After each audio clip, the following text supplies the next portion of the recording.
This is Shriram Sharma. बच्चों आज का टॉपिक है ट्रांसवर्स सेक्शन ऑफ टेस्टिस।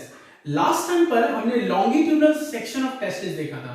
देखिए टेस्टिस ओवल शेप होता है। कैसा होता है बच्चों? Oval shape. ये मैंने बना दिया टेस्टिस। अब अगर टेस्टिस को हम इस तरह से कट करते हैं तो इसे हम बोलते हैं लॉन्गिट्यूडनल सेक्शन, और अगर इसको इस तरह से कट करोगे तो इसे हम बोलेंगे ट्रांसवर्स सेक्शन। तो अब हम इस टेस्टिस को इस तरह से कट करके देख रहे हैं, मतलब उसका लॉन्गिट्यूड ट्रांसवर्स सेक्शन देख रहे हैं। ठीक है, चलिए जब हम इस टेस्टिस को ट्रांसवर्सली कट करके देखेंगे तो आपको क्या दिखेगा? देखिए सबसे पहले आपको ये डॉट डॉट स्ट्रक्चर दिखेगा। ये देखिए ये डॉट डॉट करके स्ट्रक्चर दिख रहा है, इसका नाम होता है कनेक्टिव टिश्यू। क्या नाम होता है बच्चों? ये जो डॉट डॉट करके मैं दिखा रहा हूं यहाँ पे, इसको बोलते हैं कनेक्टिव टिश्यू। उसके अलावा आपको क्या दिखेगा? उसके अलावा आपको दिखेगा ब्लड वेसल्स। ये जो स्फेरिकल से बने हुए ये जो है इनको हम ब्लड वेसल्स कहते हैं। उसके अलावा आपको उल्टे वाई के शेप का या लैम्डा शेप स्ट्रक्चर दिखेगा जिसको हम बोलते हैं नर्व्स। तो connective tissue, blood vessel and nerves आपको सबसे पहले मैंने दिखाया। उसके बाद अब दो चीजें बहुत इंपॉर्टेंट है, दोनों से क्वेश्चन आता है, वो देखिए। First one this is seminiferous tubules, second one this is Leydig cell और इंटरस्टिशियल सेल। चलिए मैं बताता हूं आपको। देखिए ये है सेमिफेरस ट्यूब्यूल्स। ठीक है, एक टेस्टिस के चैम्बर में 1 2 3 मतलब 1 से लेकर 3 तक सेमिफेरस ट्यूब्यूल होती हैं, इसीलिए मैंने एक चैम्बर में 3 दिखाई है आपको।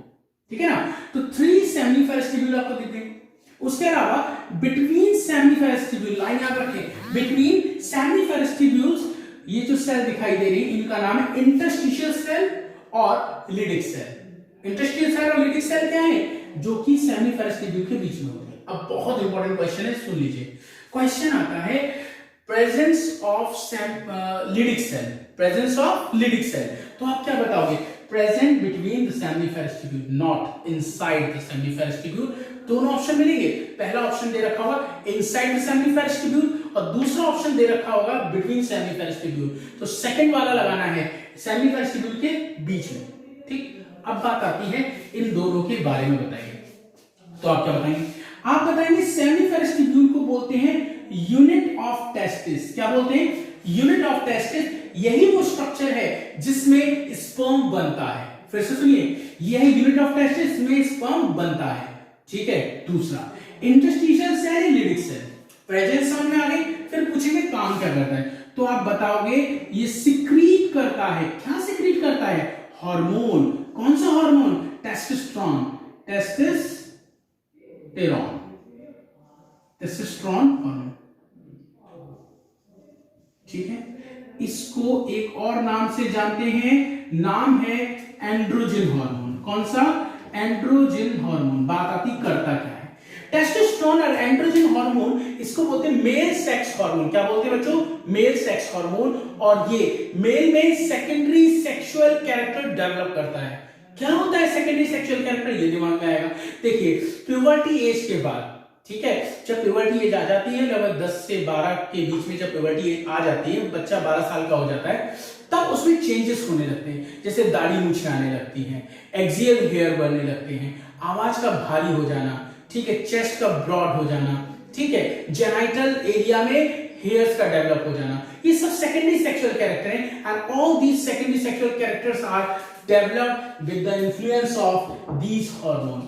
this hormone, this is known as testosterone or androgen. Clear? इसे हो गया मेल सेक्स हार्मोन। ठीक, आगे बढ़े। चलिए अब हमने क्या क्या देख लिया? हमने देखा ट्रांसवर्स सेक्शन ऑफ टेस्टिस, इसमें हमने देखा connective tissue, blood vessel, nerves है। इसके अलावा हमने दो चीजें देखी, सेमिफेरस ट्यूब्यूल और इंटरस्टिशियल सेल, जिसको लिडिक सेल कह रहे हैं, जो हार्मोन बना रही है और ये स्पर्म बना रहे हैं। क्वेश्चन सुनिए, सेमिफेरस ट्यूब्यूल, क्वेश्चन सुनिए, सेमिफेरस ट्यूब्यूल जो होती है उसमें कौन सी दो टाइप की मेन सेल्स होती हैं? तो आप आंसर सुन लीजिए। सेमिफेरस ट्यूब्यूल में एक तो होती है सर्टोली सेल। क्या होती है? सर्टोली सेल, जिसको सस्टेंटाकुलर सेल कहते हैं। दूसरी सेल होती है स्पर्मेटोगोनिया, जिसको जर्म सेल कहते हैं। ध्यान से सुन लीजिएगा, ये जो सेमिफेरस ट्यूब्यूल है इसमें दो टाइप की सेल है। पहली सेल ये है जो फिंगर लाइक प्रोजेक्शन दिख रही है, इसका नाम है सर्टोली सेल या सस्टेंटाकुलर सेल। दूसरी सेल कौन सी है? यहां पर देखो, ये इस तरह से मैं एक लेयर बना रहा हूं, इस लेयर का नाम है जर्माइनल एपिथेलियम जो कि जर्म सेल से बनी है। क्या नाम है? जर्माइनल एपिथेलियम, जो कि जर्म सेल से बनी है। और जर्म सेल को मेल में स्पर्मेटोगोनिया कहते हैं। क्या कहते हैं बच्चों? स्पर्मेटोगोनिया। तो क्वेश्चन आया, two cells of seminiferous tubule, बताइए।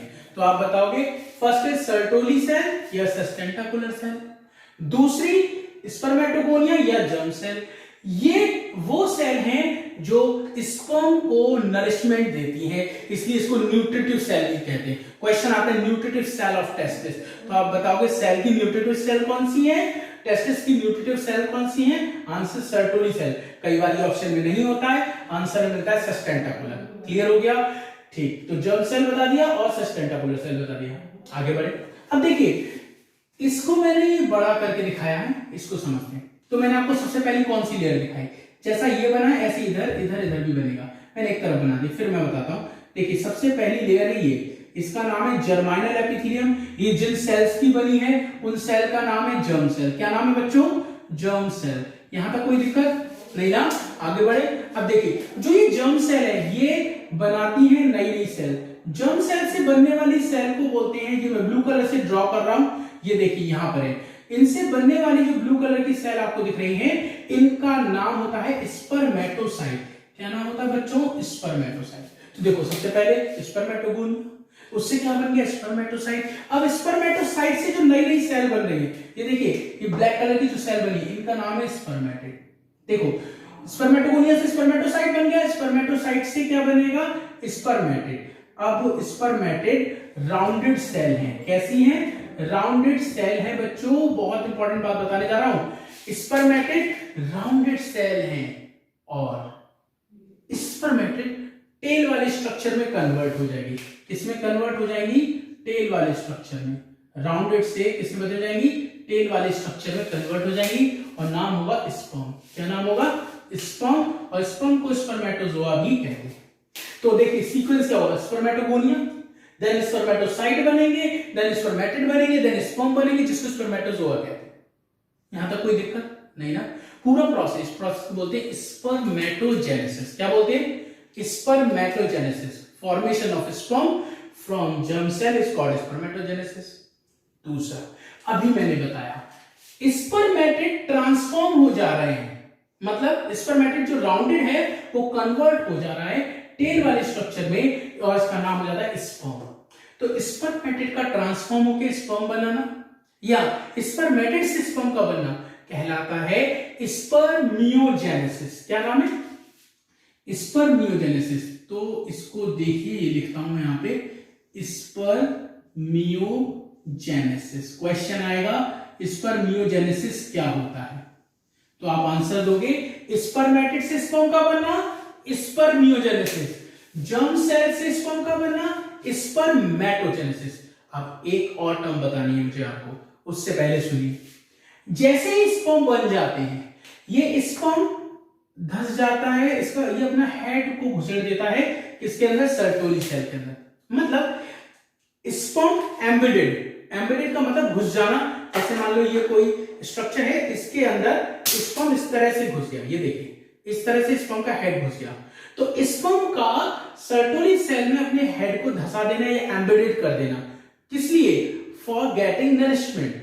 ठीक, उसके बाद जब नरिशमेंट मिल जाता है तो यहां से अलग होके, जब सर्टोली सेल से स्पर्म को नरिशमेंट मिल जाता है तो वो इससे डिटैच हो जाता है और ल्यूमेन में आ जाता है।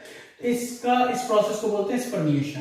फिर से देख लो एक बार, detachment of sperm from Sertoli cell after getting nourishment called spermiation.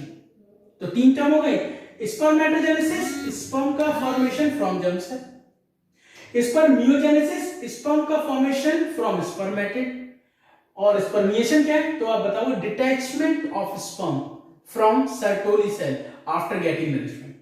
ये बात समझ में आ गई? अब क्या बचा? ये टर्म बचा ट्यूनिका प्रोपेरिया। ट्यूनिका प्रोपेरिया क्या है? सेमिनिफेरस ट्यूब्यूल के पास दो कवरिंग होती हैं, उसे हम बोलते हैं ट्यूनिका प्रोपेरिया। ठीक है, सब कुछ कंप्लीट हो चुका है। बस मैं आपको बता दूं क्वेश्चन क्या पूछा जाएगा। क्वेश्चन पूछा जाएगा स्पर्मेटोजेनेसिस क्या है, स्पर्मियोजेनेसिस क्या है, स्पर्मिएशन क्या है। स्पर्म बनने का पाथवे पूछेंगे तो आप बताओ स्पर्मेटोगोनिया, स्पर्मेटोसाइट, स्पर्मेटिड, स्पर्म। ठीक है, उसके बाद आपसे पूछा जाएगा कि लीडिंग सेल और इंटेस्टाइनल सेल कहां होती है, तो आप बताओगे टेस्टिस में, बिटवीन सेमिफेरस ट्यूब्यूल। उसके बाद आपसे पूछा जाएगा काम क्या है, तो टेस्टोस्टेरोन और एंड्रोजन बनाते हैं। ठीक, काम क्या है, सेकेंडरी सेक्सुअल कैरेक्टर डेवलप करेगा। पूछेंगे सेमिफेरस ट्यूब्यूल की दो सेल्स बताइए, तो आप बताओगे स्पर्मेटोगोनिया जिसे जर्म सेल कहते हैं, सर्टोरी सेल और जिसे स्टेनोकुलर सेल कहते हैं, ये पूछा जाता है। ठीक है, और एक क्वेश्चन और है, न्यूट्रिटिव सेल कौन सी है, तो आप बताओगे सर्टोरी सेल, स्पर्म को नरिशमेंट दे। तो ये टॉपिक यहीं पे कंप्लीट होता है। आई होप ये आपको समझ में आया होगा। Thank you so much.